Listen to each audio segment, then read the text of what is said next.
대통령실 국정감사 도중에 웃기고 있네 메모가 포착이 돼서 난리가 났잖아요. 근데 그 후폭풍이 계속 이어지고 있습니다. 그러니까 보고를 받고 대통령께서는 어떤 얘기를 하셨습니까? 경질이라도 아니면은 업무 배제라도 다양한 징계 조처가 있어야 되는 거 아닙니까? 일단 뭐 그런 말씀은 없으셨고, 두 분은 저는 이제 국회의원 다 하신 분들이고 국회를 모독했다고 보지는 않습니다.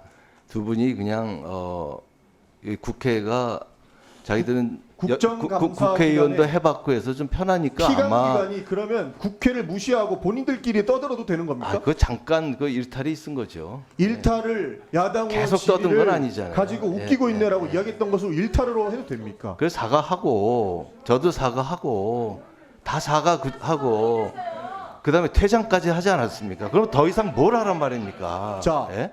잠깐의 일탈 어떻게 해석해야 될까요? 잠깐 일탈이라고 말하면 안 된다고 저는 봐요. 왜냐하면 저 장소가 다른 일도 국정감사장일 뿐만 아니라 다루고 있던 사안 자체도요. 이태원 참사에 관한 걸 얘기하고 있었어요. 그러면 수석들은 정신 똑바로 차리고 앞에 의원들이 뭘 질문하는지 답변을 어떻게 할지 이걸 다 경청을 해야 되는 거 아닙니까? 최소한 피감기관의 수석들이잖아요. 그런 모습을 보이는 게 국민들이 볼 때도 타당하다고 생각해요. 네. 저렇게 앉아가지고 히덕거리시면서 웃기고 있네라고. 물론 뭐 저게 정말 야당 의원들을 대상으로 쓴 건지 아니면 본인들 말씀처럼 두 분이 뭐 어제 나눴던 얘기를 가지고 쓴 건지 모르겠어요. 근데 둘 다 문제라고 저는 생각해요. 야당 의원을 향해서 발언하는데 웃기고 있네라고 쓴 것도 국회를 무시하는 행동이고, 또 자기들끼리 본인들이 어제 있었던 일 갖고 얘기했다 하더라도 태도 자체가 문제예요. 네. 아니 국민들이 볼 때 그러면 이태원 참사로 그 많은 사람들이 희생되고 이런 상황에 대해서 얼마나 가슴 아파하고 네. 정부가 제대로 대응하지 못한 부분에서 분노가 있는데 네. 저렇게 수석들이 나와가지고 저런 행동을 보이면 어떤 네. 생각이 들겠습니까? 그래서 그런 문제 때문에 지금 논란이 있었던 것이고, 네. 야당은 두 사람의 인사까지 책임을 지게 만들어야 된다라고 주장을 하고 있고, 네. 지금 대통령 비서실장 그렇게 할 수 없다고 대응하는 그런 상황이라고 볼 수 있습니다. 김대기 비서실장은 아니 사과도 하고 본인도 사과도 하고 다 또 피감기관 이 국정감사장에서 퇴장도 시켰잖아요. 근데 뭘 더 하란 말입니까? 라고 볼멘 소리까지 하는 장면까지 보셨는데, 근데 민주당 입장에서는 지금 여기서 끝나는 게 아니라 국회 모욕죄까지 뭐 검토하는가 봐요. 허준 변호사님. 네, 그렇습니다. 지금 민주당 쪽에서는 이것이 지금 두 수석이 국회 모욕죄에 해당한다라고 고발할 의지를 지금 보이고 그런 있는 죄명이 있는가 봐요. 네, 맞습니다. 국회에서의 증언 감정 등에 관한 법률에 보시면요. 국회 모욕의 죄라는 게 있습니다. 이거는 증인이 출석을 해서 이 모욕적인 언행으로 국회의 권위를 훼손했을 때 성립할 수 있는 범죄이고요.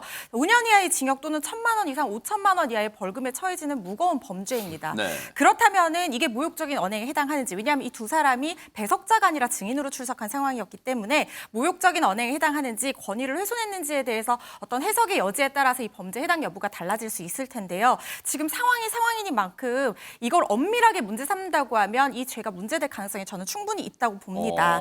다만 이제 이 지금 상대방들 이 두 수석들 입장에서는요, 사담을 나눴다고 얘기를 하고 있잖아요. 그래서 모욕의 고의가 없었고 이 행동으로 국회의 권위가 훼손된 정도에 이르지는 않았다라고 방어할 가능성은 남아 있습니다. 하하.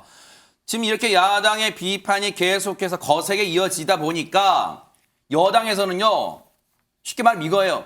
너희들은 과거에 잘했냐 그러면 우리도 할 말 있어 라면서 과거의 사건을 끄집어냈어요. 이미 당사자들도 충분히 사과를 했다고 생각을 하고, 또 대통령실에서도 그 부분에 대해서 대통령 비서실장을 비롯해서 국민께도 사과한다는 말씀을 하셨어요.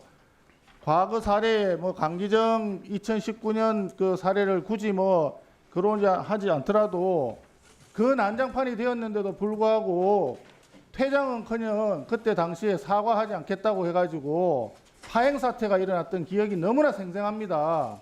오늘 이 자리에 예산 심사를 하는 자리에서까지 계속 이 문제를 가지고 얘기를 하는 것은 정상적인 예산 심사의 의지가 없는 것으로 보여집니다. 제가 이렇게 말씀을 드려야 국민들이 불안해하지 않습니다, 의원님. 어거지로 우기지 마십시오.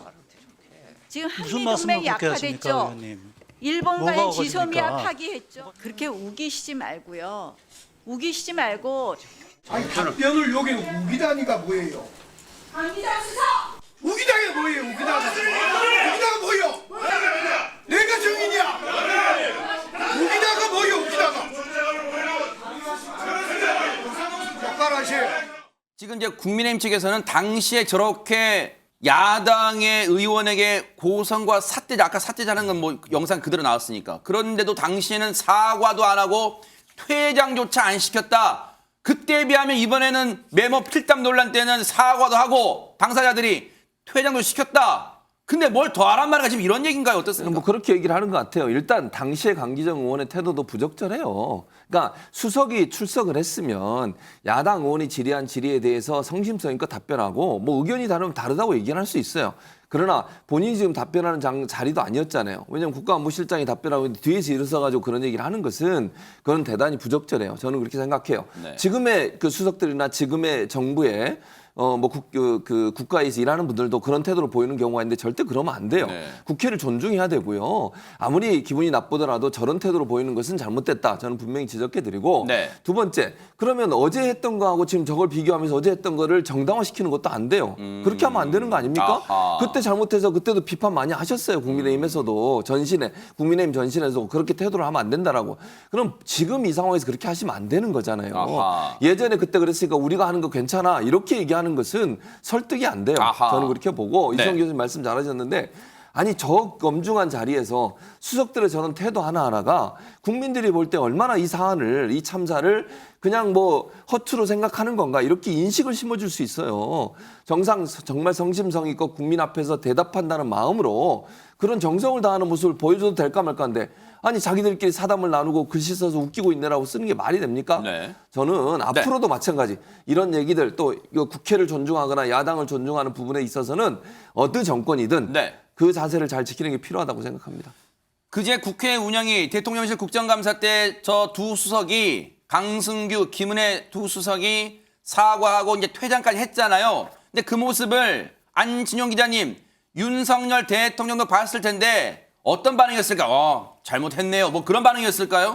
여권 핵심 관계자들에 따르면 두 수석이 퇴장당하는 것을 본 윤석열 대통령은 친윤 의원들에게 전화를 걸어서 당 지도부의 소극적 대응에 불만을 토로했던 것이라는 보도가 나왔습니다. 소극적 대응요? 네. 그러면서도 김은혜 수석이 주호영 원내대표에게 퇴장을 먼저 언급한 것으로 안다. 윤 대통령도 뒤늦게 이 상황을 듣고 이해했다고 전했습니다. 아, 소극적 대응에 불만을 표시했다는 말은 윤석열 대통령이 이수정 교수 혹시 이런 걸까요? 아니, 그걸 퇴장하라고 요청한다. 그걸 퇴장하게 놔두냐? 이 친윤계 의원들 뭐 이런 거예요? 그건 아닌 것 같고요. 제가 생각할 때는 상당히 와전된 것 같다 이런 생각이 드는 게 저 지금 그 국회에서 일어난 그 사건의 시점이 네.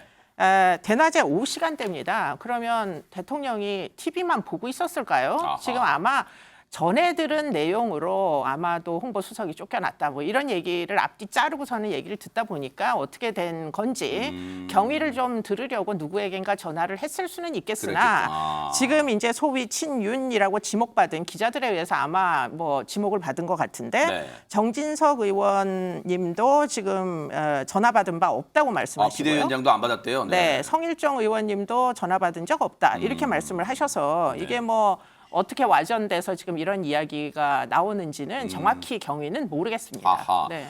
그러면 우리가 좀 가늠해 볼 수 있는 대목이 그거잖아요. 정말로 윤석열 대통령이 친윤계 의원들에게 전화 걸어가지고 아니 왜 그렇게 소극적 대응하는 거야라고 불만을 표시했다면 출근길 약식 회견 때도 뭔가 이에 대한 입장을 보면 그런 분위기를 감지할 수 있잖아요. 진짜인지 아닌지 한번 보시고 이어가 보도록 하겠습니다. 김은혜 수석과 그 강승규 수석 웃기고 있는 논란이 그 어떤 참모진의 자질을 의식케 한다는 평가가 좀 큰데요. 공직기관 확립 차원에서 어떤 조치를 취하실 의향이 있습니까? 뭐 국회 그 출석한 정부 위원들과 관련해가지고 뭐 많은 일들이 있지 않았습니까? 그래서 뭐 종합적으로 다 좀 이해를 해주시면 좋을 것 같습니다.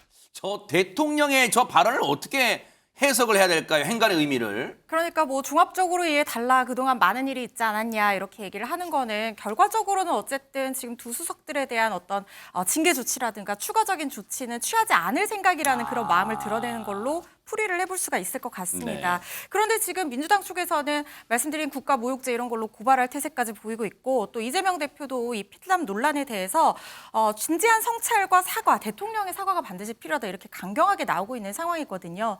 물론 대통령 입장에서는 어쨌든 본인이 지금 안철수 의원 말대로 자기가 이거 이렇게 하라고 시킨 것도 아니고 예상치 못한 실책이 나온 상황인 거잖아요. 그렇기 때문에 뭐 대놓고 사과를 한다든가 이런 것까지는 조금 어려울 수 있겠지만 어쨌든 책임자로서 실무진들이 지금 굉장히 부적절한 행동이잖아요. 여기에 대해서 뭔가 성찰하는 모습을 보여줄 필요는 단순히 무작정 감싸게 하기보다는 성찰하는 모습을 보여줄 필요는 있어 보입니다. 이게 아무리 생각해봐도요. 자, 저 두 수석의 해명을 100% 믿는다 쳐요. 그럼 이런 거잖아요. 야당 의원이 질의를 하고 있는데 뒤에 김대기 비서실장 뒤편에 앉아가지고 그런 거잖아요. 근데 있잖아 어제 그 일 있잖아 그러니까 웃기고 있네 라고 썼다는 거 아니에요. 야당 의원 질의를 하고 있는데 어제 일을 회상하면서 어쨌든 이것도 부적절하잖아요. 그러다 보니까 김은혜 수석 어제 브리핑 어떤 거 브리핑하다가 도중에 사과하고 그런 모습 보였어. 한번 보시고 이어가 보도록 하겠습니다. 대통령은 이어서 염추기경을 만나 축제에 갔다가 돌아오지 못한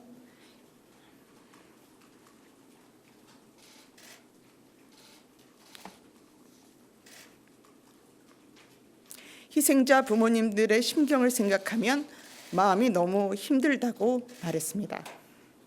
염추기경은 사랑이 있는 곳에 눈이 있다는 말이 있다. 자식을 사랑하는 부모의 눈으로 보면 자식이 무엇을 원하는지 금방 알 수 있다. 대통령께서 그런 국민을 위해서 그런 눈을 가질 수 있도록 우리가 늘 기도하겠다고 말했습니다. 마지막으로 어제 국회 운영위원회에서도 말씀드렸지만 부적절한 처신을 한 데 대해서 매우 송구스럽게 생각을 합니다. 다만 이 필담은 운영이나 이태원 참사와 전혀 관계가 없음을 분명하게 말씀드립니다. 거듭 송구하게 생각합니다. 재차 사과했어요. 송구하다고. 그런데 최명근 원장님, 앞서 이제 윤석열 대통령과 이 염추기경 간의 이제 이 대화를 전하면서 브리핑하면서 중간중간 울먹였잖아요. 이태원 참사 언급하면서. 근데 울먹인 게 혹시 복합적일 수 있어요? 진짜 그 내용 전하면서도 울먹일 수 있지만 내가 그때 왜 그랬을까? 뭐 좀 그런 거 있을 수 있어요? 전 그럴 수 있다고 생각을 합니다. 왜냐하면은 어찌되었든 어떤 형태의 감정이든 어떻든지 간에 굉장히 전 국민으로부터 압박 그리고 결국은 대통령의 입장에서 상정이 대통령을 곤란한 입장에 놓이게 됐으니까 그 압박은 굉장히 클 거라고 생각을 하고요. 아하. 그런 점에 있어서 가장 좋은 방법은 사실은 사담의 내용이 그거와 전혀 관계가 없었다라고 하기 위해서는 사담의 내용을 밝히는 게 사실은 제일 좋았을 수도 있습니다. 제일 깔끔했죠. 네. 그래 쭉 이렇게 했을 때 맞아 그런 사담이 나누었고 그거는 이거였네라고 밝힐 수도 있었으나 아마 제 추측에는 그 내용조차 별로 밝혀서도 좋을 게 없기 때문에 밝히지 않은 게 아닌가라는 생각도 해봅니다. 그러니까 여러 가지 뭐 거듭 사과를 했습니다만 참 여러 가지 본인 마음도 복잡할 거예요.